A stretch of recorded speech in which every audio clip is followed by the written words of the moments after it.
مرحبا، كيفكن؟ اليوم رح نعمل محشي ورق العنب، الأكلة اللي ما في حدا ما بيحبها. تعالوا نشوف طريقة التحضير.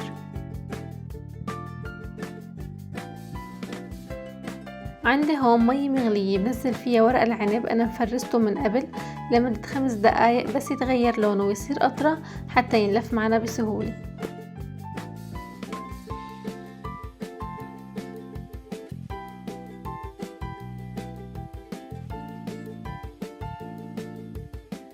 بنكون ناقعين الرز قبل بنص ساعة. أنا هون استخدمت 3 كاسات رز وضفت لهم اللحمة الناعمة تقريبا نص كيلو، ويفضل كمان نضيفه اللي هي المفرومة، كتير بتعطي زكاوي وطعم طيب للمحاشي.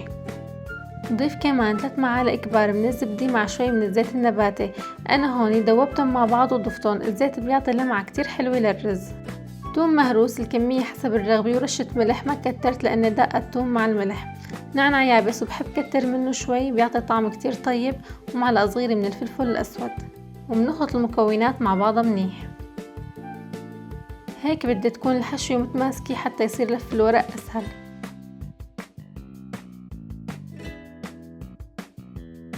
وهلأ بنبدأ باللف. بضيف كمية من الحشوة بتتناسب مع حجم الورقة، وبلفها أول لفة وبسحب حتى ما تطلع رخوة، وبسكر الجوانب وبكمل لف.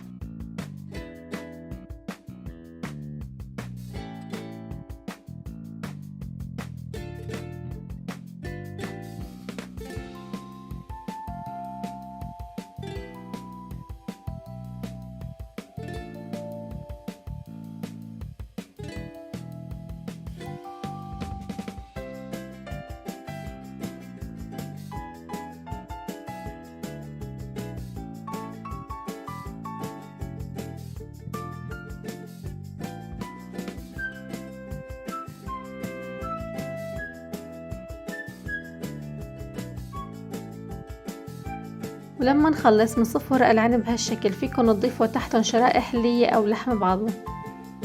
أنا هوني فورت المي على اللحمة قبل ما أضيفها حتى ما تضل الزفرة اللي بتطلع من اللحمة بقلب مرقة المحشي. بضيف كبسة المحشي وبنزل عليهم مي ساخنة وعلى النار حتى يغلوا.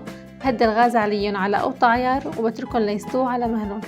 بعد ساعة من وقت ما حطيتهم على النار ضفت الملح، وقبل ما أطفي عليهم ب10 دقايق ضفت لهم عصير ليمونتين. تقريبا أخدوا معي 3 ساعات حتى استوى.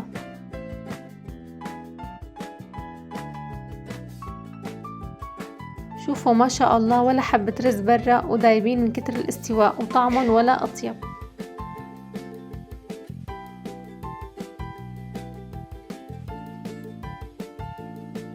إذا عجبتكم الوصفة جربوها واكتبوا لي رأيكم بالتعليقات، ولا تنسوا دعم قناتي مطبخ إيفا على يوتيوب. وصحتين وألف هنا.